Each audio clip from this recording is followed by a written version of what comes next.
my first sewing tutorial for the very popular and famous blanket pants. I know so many of you probably are looking this up because you see them, you like them, they're creative, they're new, they're something different, and that's what I like for fashion. I like different things, but I wanted to be able to make it myself because I know how expensive they are, because now that I put in the work to make them, I know why people are charging them to be expensive, but you can teach yourself. I taught myself through YouTube videos, so I want to teach you guys as well.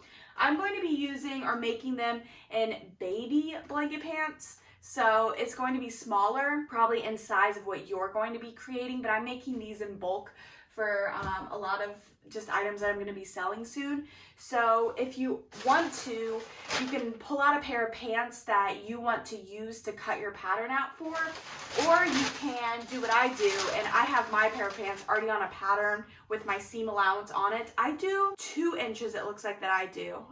Yeah, based off of my pattern that I'm looking at. You can do less than that. Some people do 1 inch, some people do 3/8. I'm a very baggy apparel type of person, style. That's like what I like. So I like that my pants are extra baggy and that I can have the seam allowance to adjust that as much as I want. So that's why I do 2 inches. I will probably do about the same when I'm creating these. But again, you don't have to have the pattern paper to be able to do how I'm going to show you today, because I'm not going to cut out patterns for all of these pants that I've got. But make sure they are a pair of pants that you want your pants to look like. Don't, you know, get some joggers or some soccer pants and then expect them to come out baggy for your blanket pants. But maybe you do like blanket pants that have a more tapered look down at the bottom. So just use a pair of pants that you have on your own for that. So let's go ahead and get started. Okay, so the first part is going to be, if you're using a pair of pants and not your pattern, you're going to need to fold it here on the inseam. And we're going to start with the front. So to do this, you're going to, only on the front pieces, cut on the fringe if you want fringe. If you don't want to have fringe on your blanket pants, you can cut in the middle and keep it fun like that. I am going to figure out what part I want to cut out for these, since I want her to know they are Moana. And then I'm going to give about 1 inch. And you can use like chalk markings and stuff like that.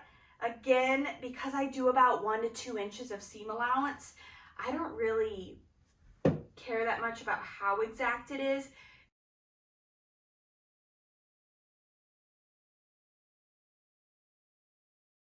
This is one front. Now for the other side of the front, you need to flip it over. This is key, because they're going to be on each leg. So I have this, and I'm going to pick my second pattern by flipping it over.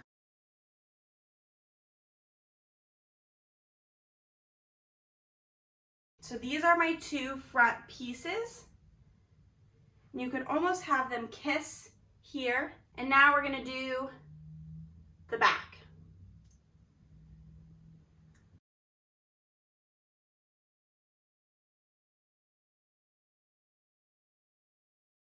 And here is our back piece. Cute. This is so cute. And we're gonna flip it over.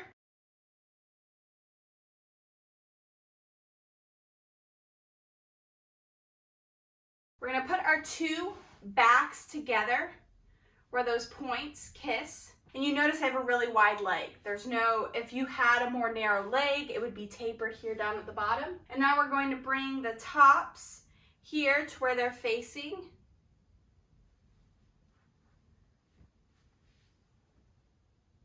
Cool. So these are super cute. Okay, so where you see these 2 points kiss, you're gonna fold it over. And we are first going to sew here just from this point to this point. We're not going to sew all the way down or do any of the other parts, because we want to keep, that would make it a skirt or something like that. So I'll be right back. I'm going to sew this. Here is the front and here is the back. So guys, come on. Those are so cute. Okay, so we're going to have the front and the back face each other. So if you have your big pants, same thing, front and back, face each other. Now, if you want this frilly stuff, because remember we left this frilly stuff on for a reason, so if you don't want your frilly stuff to show, just cut the blanket without frilly stuff. But I want it to show, so I'm going to tuck them in and sew it together that way. So again, remember, both sides that are on the outside are the inside, so it will end up being inside out. So I'm going to sew up each side. I'm going to clip them to make sure that they're good to be able to sew. I would definitely use, I don't like pins for this. I have the little clips, and I think they work so much better when making these pants because they hold it all together. You can iron it as well if you have bigger pants. When I do my own pants, I iron it and flatten it out, and I clip it because I want to make sure that it stays. And so I will sew these up, and I will be right back again.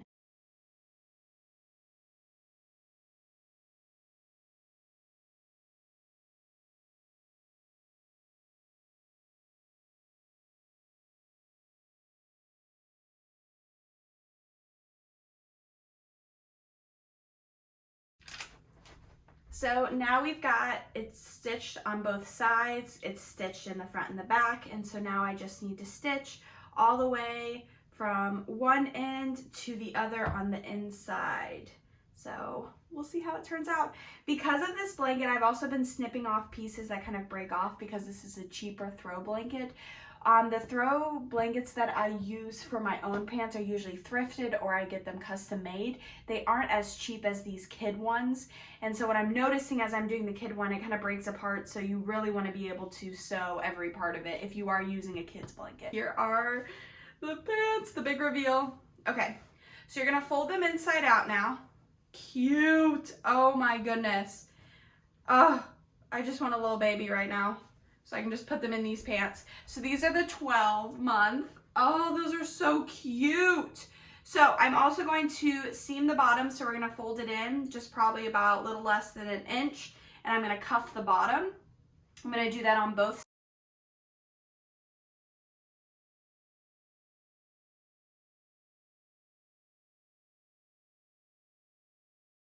If these aren't the cutest, oh my goodness. I just don't even know what to do. They're so cute.